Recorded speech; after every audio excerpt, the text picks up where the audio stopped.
Bismillahir Rahmanir Rahim. Assalamu alaikum and greetings to you from Chicago. I was invited by Khaneh Hekmat to give a talk in this lecture series explaining the general principles of architecture and symbolism while expressing their importance in opposition to modern architecture and modern science. The topic that I therefore chose is Islamic architecture, tradition and modernism. By way of introduction, I should explain that I have been quite engaged with this topic since the time I studied architecture. I grew up in a family in which several of my relatives were architects. Two of my mother's uncles were architects, and in the 1920s, they worked with one of the famous pioneers of modern architecture in Germany. One generation later, my father became an architect at a time when modern architecture was universally accepted throughout the world. However, when I studied architecture in the late 1970s and early 1980s, architects were already becoming disillusioned with modern architecture.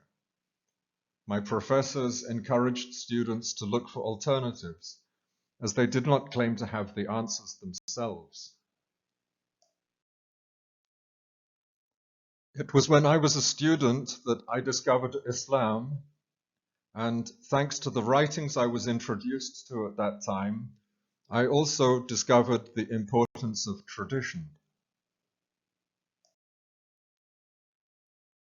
I was very blessed to make a connection to an Egyptian architect who had just moved to England, and I was able to work for him during the years when he became acknowledged as the foremost pioneer of the revival of traditional Islamic architecture.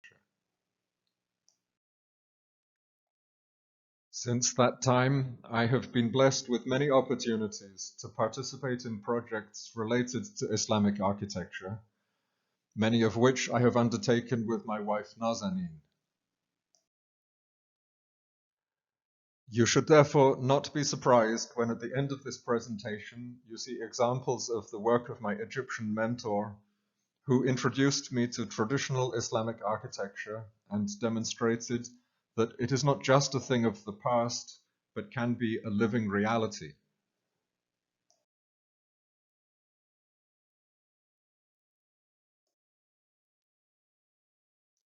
This presentation focuses on Islamic architecture and fundamental differences resulting from a traditional and a modern mentality. Islamic architecture includes every building type, but it is most clearly expressed by the architecture of the mosque. Therefore, the presentation will focus primarily on mosque architecture. It is not easy to define traditional Islamic architecture by reference to a single type, as there exists a great diversity of styles. This diversity was due to several factors which we will examine. But despite these, in the past there always existed an underlying unity. However, the same cannot be said for contemporary mosque designs, which also manifest great diversity, but for radically different reasons. The diversity in the established forms of traditional mosque architecture is manifested in historical and geographical differences. Historically, there was a progressive development of styles over successive historical periods. The earliest mosques are of the type characterized as the hypostyle hall, with rows of columns supporting a flat roof. These follow the example of the dwelling place of the Prophet, peace and blessings be upon him, in Medina. Here, columns consisting of palm trunks supported a roof made of beaten clay and palm leaves. This simple arrangement, with arches often connecting the columns, is seen in most mosques from the early Islamic period, such as the Mosque of Amr ibn al-As in Cairo, seen here.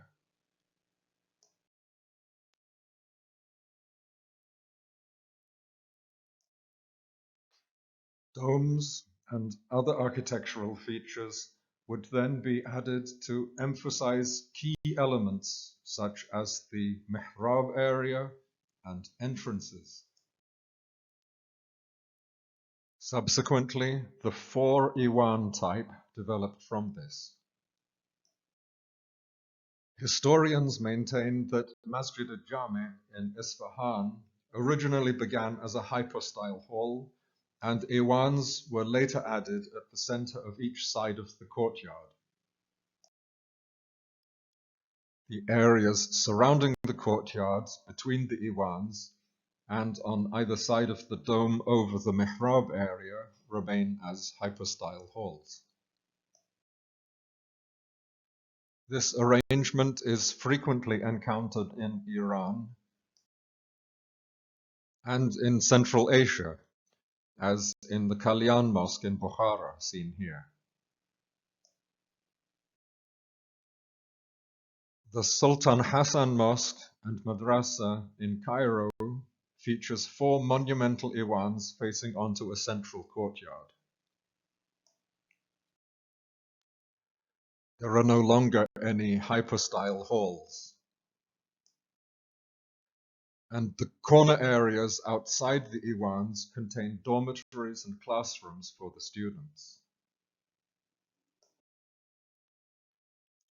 Each Iwan was devoted to one of the 4 Sunni schools of jurisprudence, and next to each Iwan was a madrasa, with its own courtyard and cells for students and teachers on 4 stories. In later historical periods, the architecture of the dome type predominated. There is a very rich symbolism pertaining to the dome.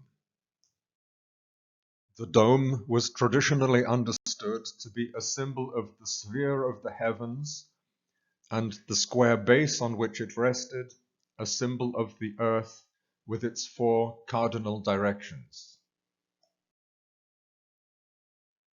The transition from the circle to the square represented the bridge between heaven and earth.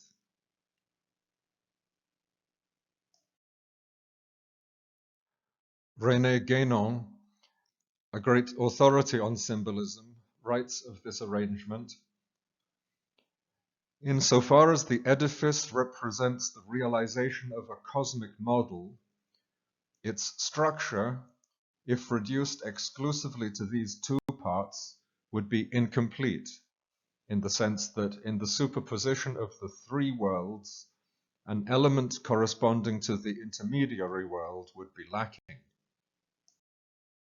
In fact, this element also exists, for the dome cannot rest directly on the square base, and to make for the passage from the one to the other, a transitional form, somehow intermediary between square and circle, is needed. Islamic architecture exploits the architectural potential of this intermediary element, developing a variety of solutions, including the uniquely Islamic architectural form known as muqarnas.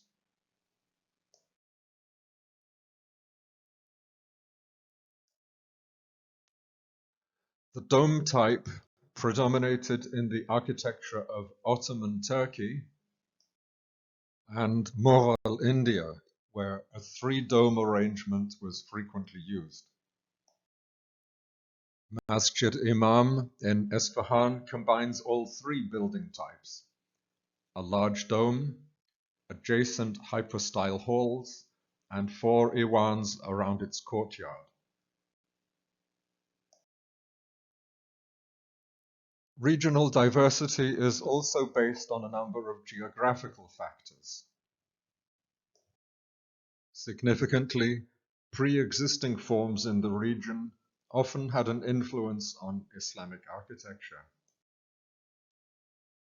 For example, Ottoman mosque architecture, famous for its domes, was influenced by Hagia Sophia from the Byzantine period. Hagia Sophia was built by the Emperor Justinian as a Christian basilica with a huge domed interior space. It inspired Islamic architects to emulate its engineering feats, as in the Süleymaniye Mosque, built in Istanbul 1,000 years later by the architect Sinan. The dome in Hagia Sophia is supported by half domes on two sides and has walls with windows beneath the arches on the other two sides. The Süleymaniye Mosque follows the same configuration, a dome flanked by two half domes and window walls on the other two sides. However, Ottoman mosque architecture developed different variants on this theme. For example, the dome in the Shahzadeh Mosque is surrounded by half domes on all four sides. The Sokollu Mehmet Pasha Mosque has a dome on a six-sided base with four half domes. And the Selimiye Mosque in Edirne, Mimar Sinan's largest structure, has a dome on an eight-sided base with four half domes. Thus, we see how this pre-Islamic form in Hagia Sophia could be adopted and developed into one of the principal styles of Islamic architecture.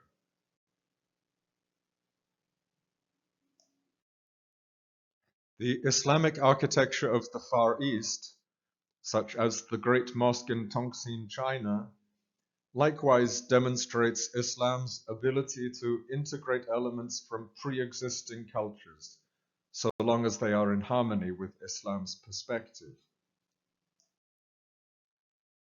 This capacity to embrace pre-existing forms is, I believe, due to the fact that Islam sees itself not as a radical new message, but the reiteration of a timeless message that has been expressed in previous revelations.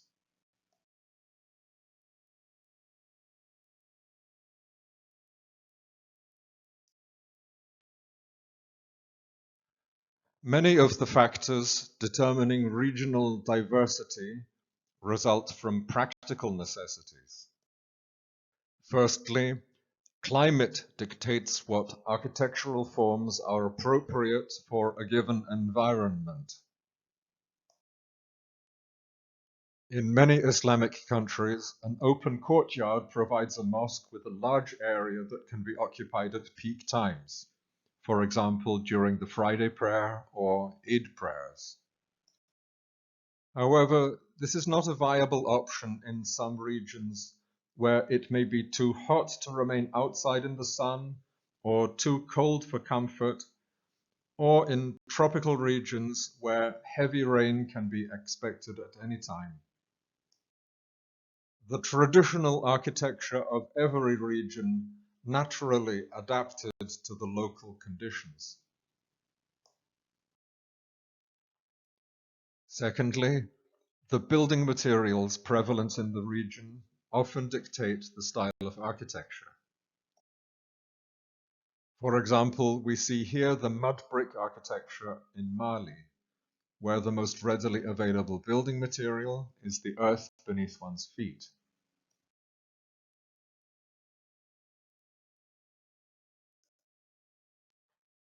Likewise, in regions where wood is readily available, it is often exploited as a building material.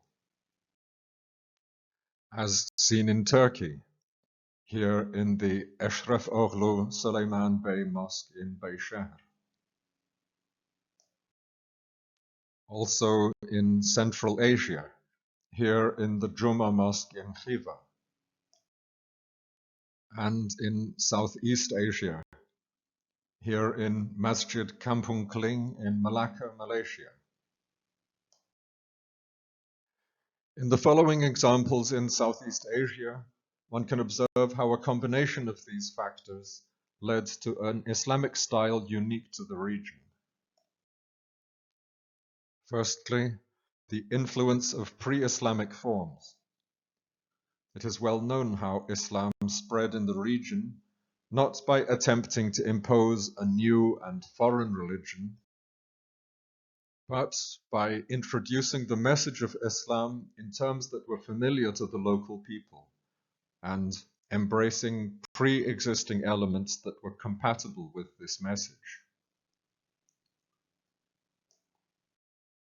Secondly, the tropical climate favored architectural forms in which the pitched roofs and projecting roof eaves protected from the rain and open walls allowed natural ventilation.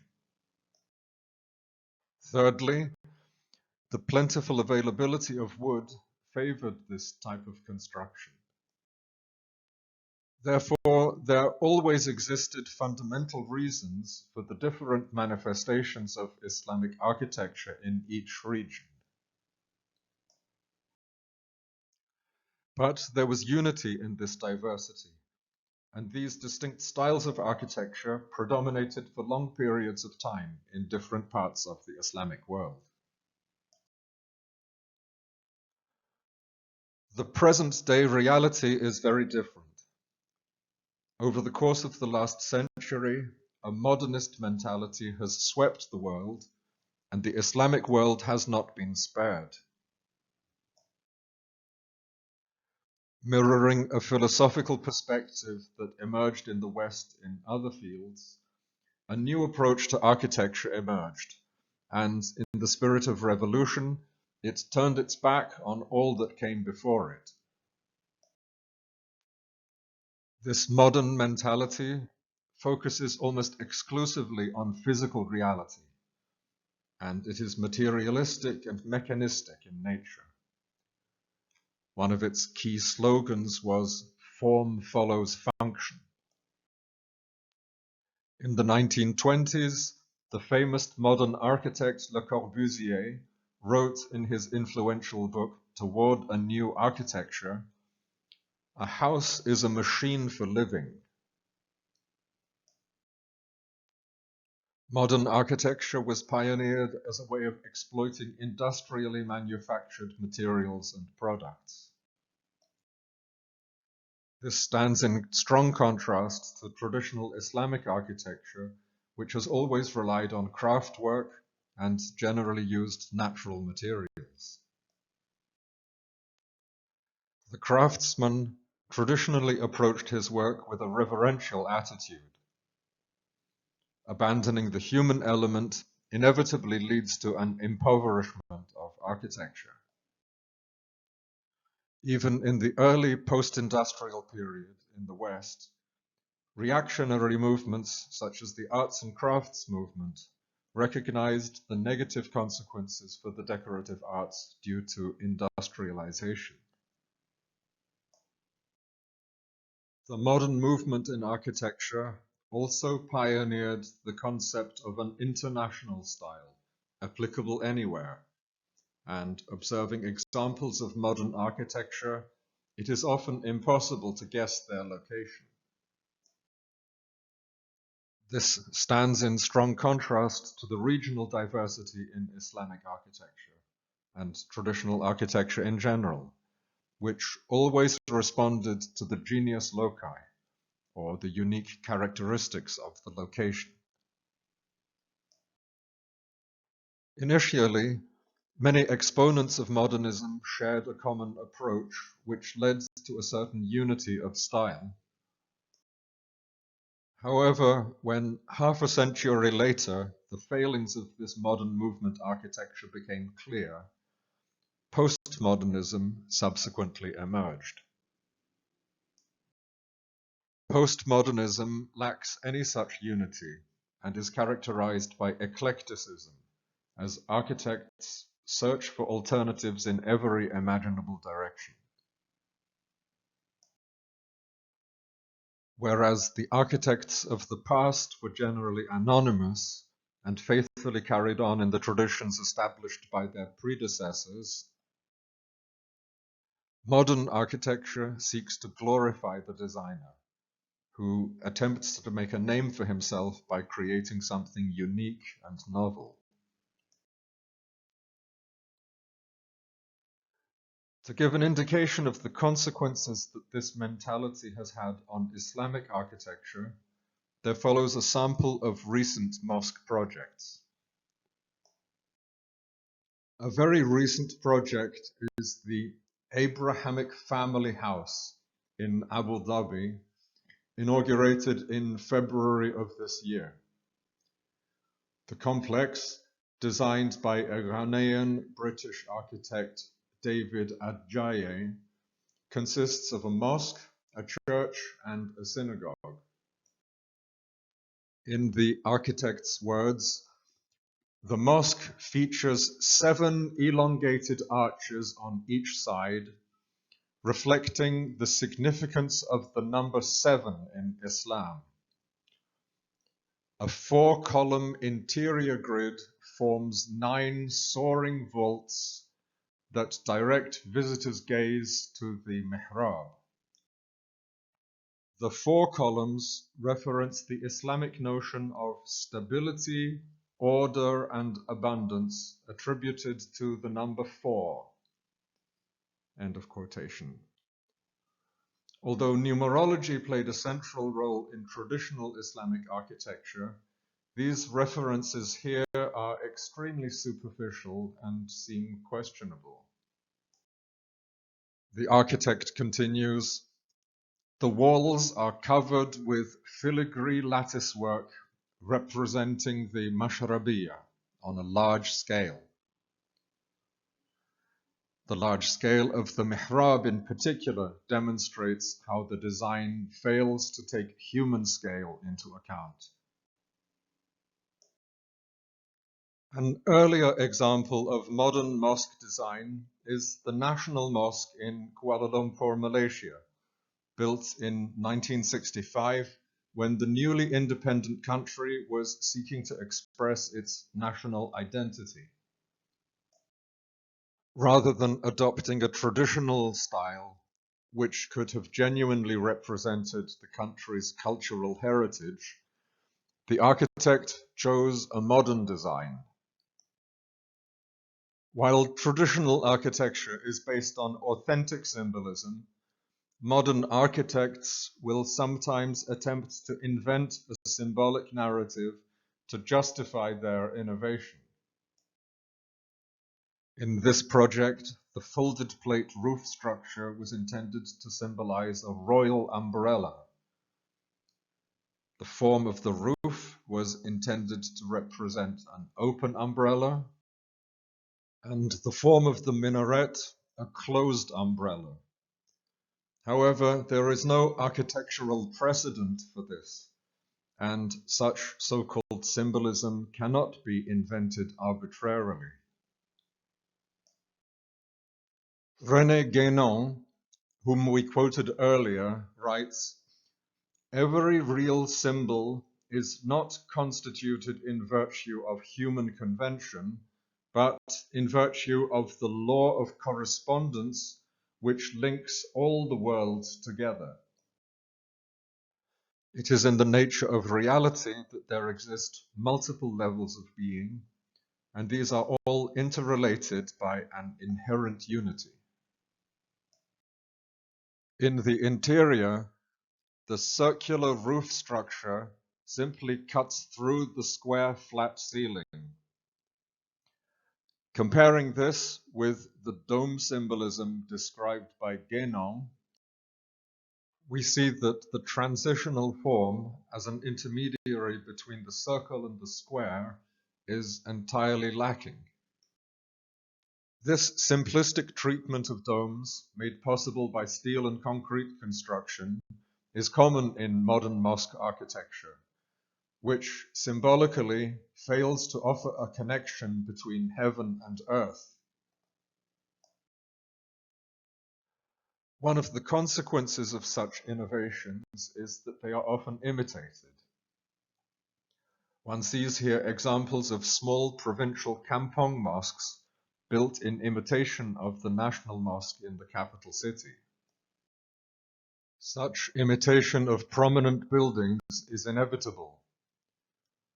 When traditional examples that manifest beauty and are founded on sound principles are copied, their imitation has positive consequences. However, when the examples that are copied are simply based on the whim of architects seeking novelty, this only serves to undermine the traditional culture. Such architects, therefore, carry a heavy responsibility. Likewise, an example is set by awards that are given to modern designs promoting an architecture that breaks with tradition.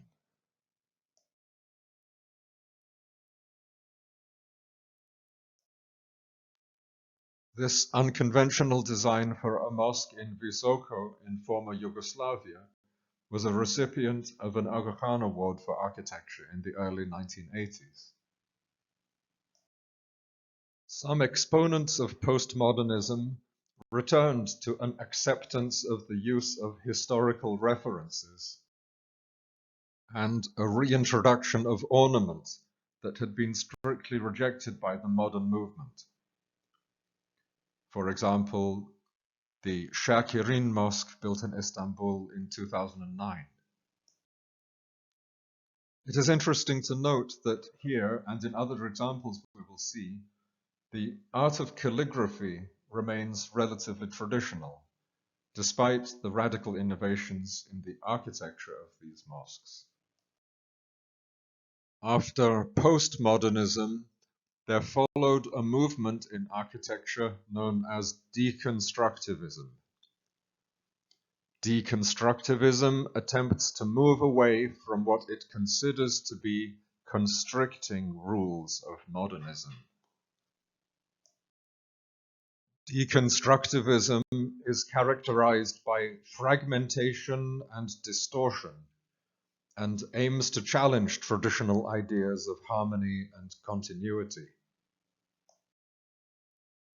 In the Yeşilvade Mosque, built in Istanbul in 2010, the dome form, often associated with mosque architecture, is broken into two.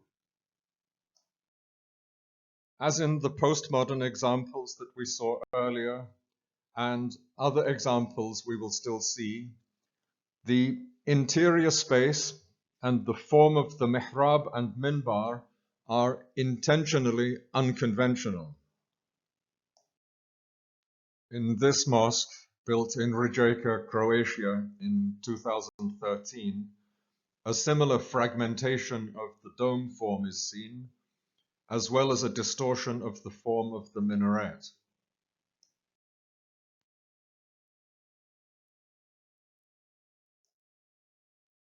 In this mosque, built in Cologne, Germany in 2011, the fragmentation of the dome form goes yet further.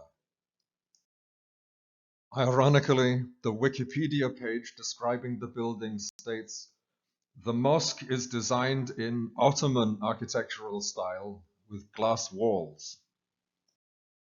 However, elsewhere one reads, "There are those who call it der Meiler," from the German word Atommeiler, meaning a nuclear reactor, because, they say, it looks like an atomic facility. Besides fragmentation, deconstructivism often uses non-rectilinear shapes, which appear to distort established elements of architecture, resulting in a visual appearance characterized by irregularity. Here one sees an unbuilt design from 2009 for a mosque in Kuwait by Zaha Hadid, an Iraqi-British architect.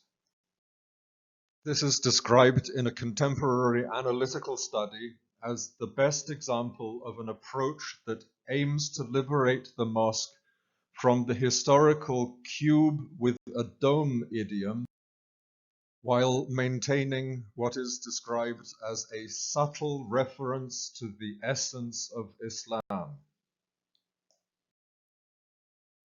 And here is a mosque built in 2015 at the Qatar Faculty of Islamic Studies in Doha.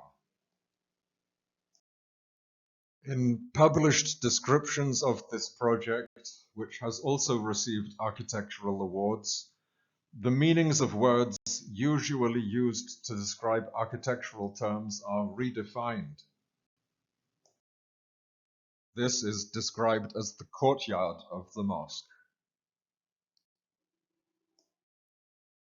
These structures beneath the building are described as representing the 5 pillars of Islam, with each featuring a verse drawn from the Holy Quran. One sees elements described as 2 large minarets jutting out of one side of the structure, rising some 90 meters in the air in the direction of Mecca.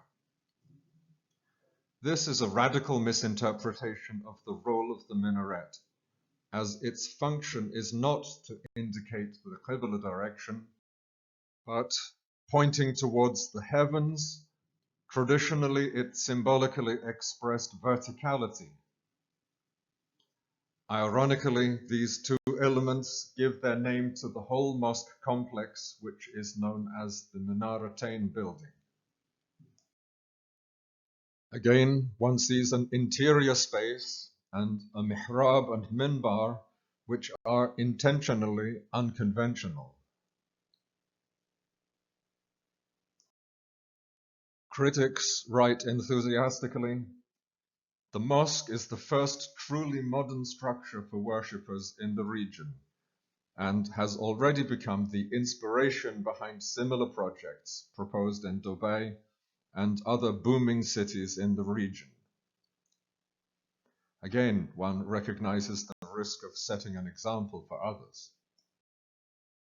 Often, modern architects are more concerned about how their design will attract attention on the pages of a magazine than the experience of the users of the building.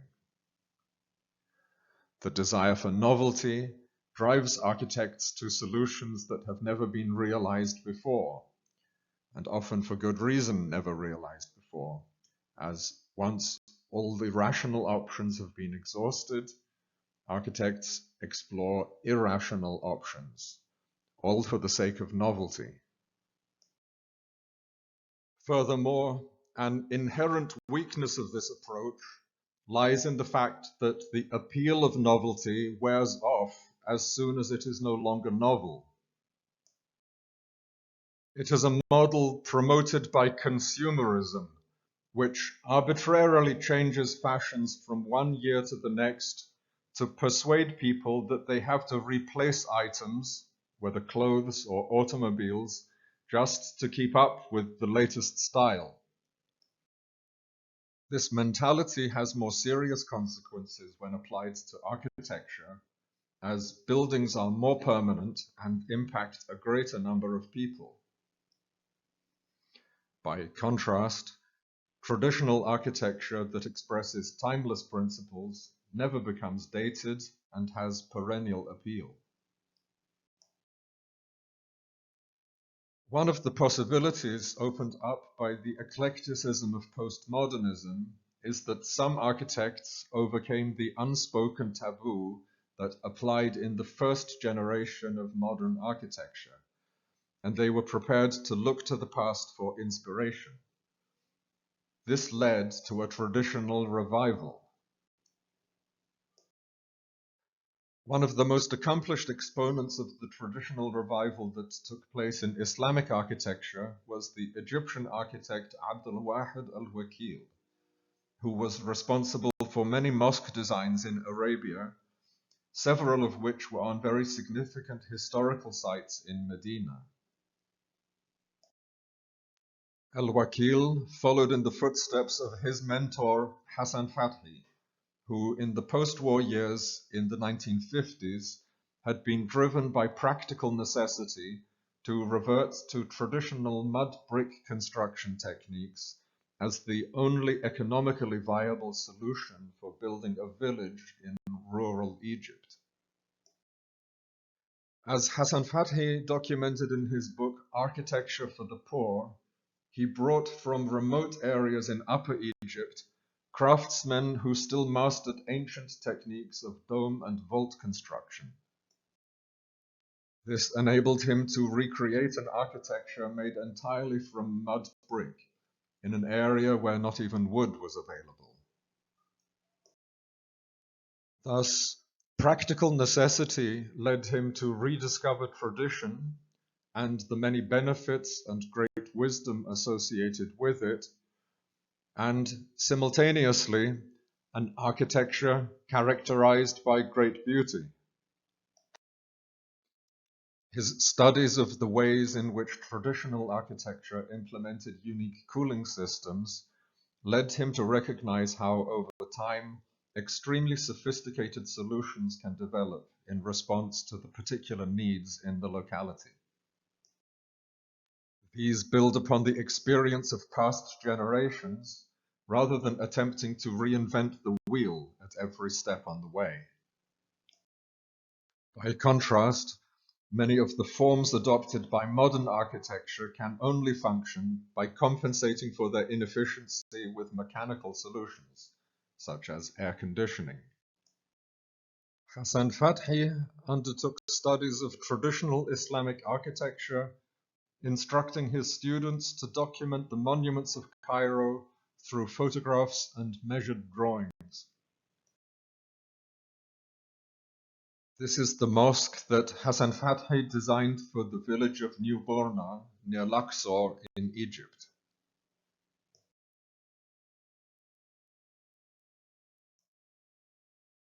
All the buildings in the village were constructed entirely from mud brick, using traditional techniques of dome and vault construction. Although Hassan Fathi was the great pioneer of the traditional revival in architecture, and he received recognition in his last years, during much of his career he faced severe opposition from his contemporaries, who were rooted in a modernist perspective. It remained for the next generation of architects, such as Abdel Wahed El-Wakil, who followed in his footsteps, to implement on a large scale the traditional revival in Islamic architecture that he initiated. Projects undertaken by El-Wakil initially included a series of mosques in Jeddah. These were built from fired clay bricks, not from mud brick, but used the same construction techniques rediscovered by Hassan Fathi and found in traditional Islamic architecture. These projects led to El-Wakil's appointment to redesign Quba Mosque in Medina, built on the site of the first mosque in Islam. He then designed Al-Qiblatain Mosque in Medina, built on the site where it was revealed to the Prophet, peace and blessings be upon him, that the direction of prayer should change from Jerusalem to Mecca. As in all of El-Wakil's mosque designs, the architectural details followed traditional examples, such as the minarets with muqarnas details. This project provided Al-Wakil with the opportunity to work with traditional craftsmen for the execution of the decorative details in the mosque interior. A large group of Moroccan gypsum craftsmen came to Medina to carve the decorative details into the fresh plasterwork in the mosque interior, creating a richly ornamented mihrab, but also applying a large variety of different decorative motifs to all the arches in the mosque interior. Besides the many mosques that El-Wakil designed in other locations, his third major mosque project in Medina was the Miqat Dhul Hulayfa Mosque, This is the location where Muslims starting their pilgrimage to Mecca put on their ihram. So there are large ablutions facilities. The mosque itself follows the hyper-style hall type. The prayer hall areas surround a central courtyard with a domed ablutions area.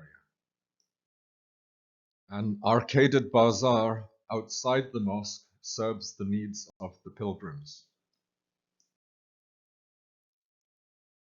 As El-Wakil faithfully followed the traditional style of architecture in Medina, many visitors to these historical sites do not realize that these mosques are recently constructed, as they have the appearance of structures that could be centuries old. One can see here how the new Quba Mosque resembles the earlier building at the same location, as well as the historical Ramama Mosque in Medina.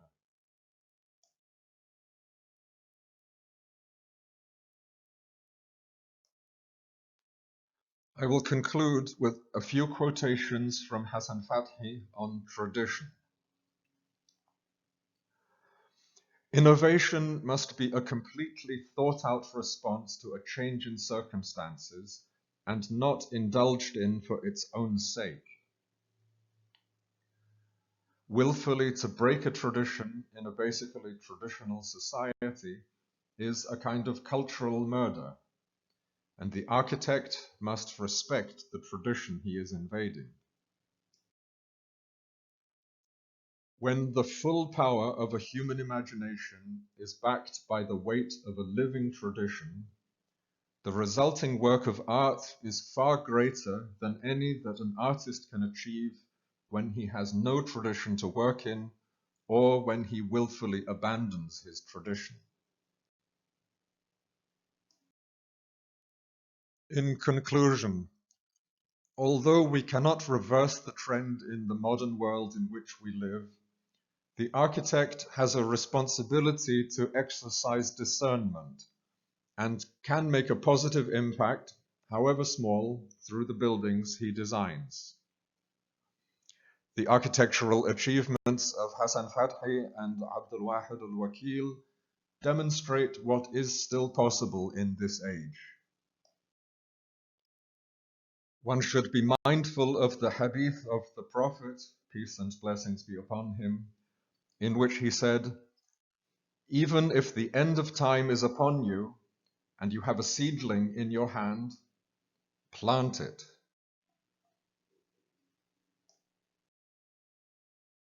So, with that powerful, positive message, I will end this presentation. Thank you.